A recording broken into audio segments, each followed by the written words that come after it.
nga ang ating sizzling issue for tonight. Kumapit ka dahil makikilala mo na si Lara. Oh. So siyang 23 years old. College student siya. Honor student.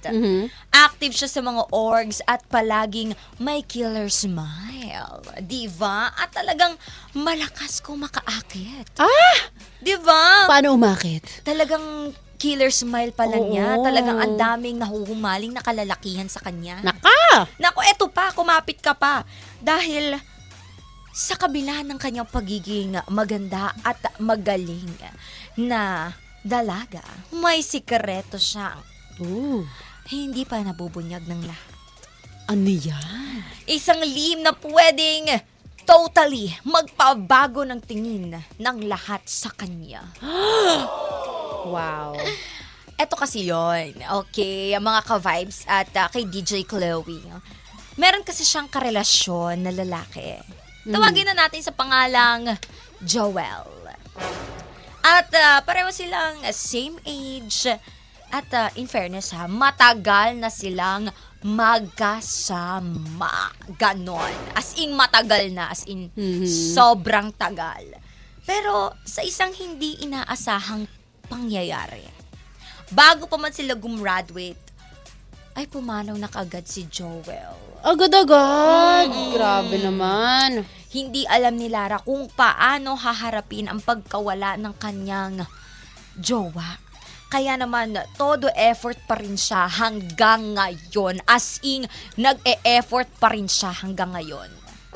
To the point na nagpapagawa siya ng standee ng kanyang boyfriend. Grabe. Oo. At hindi lang yan. Gusto niya rin yung para maramdaman at mas maamoy niya yung scent ng kanyang boyfriend. Ini-spray niya sa kwarto niya, sa damit niya. Ah. At nakakalungkot lang dahil hindi nga siya umabot sa graduation day. Sobrang sweet nila noon.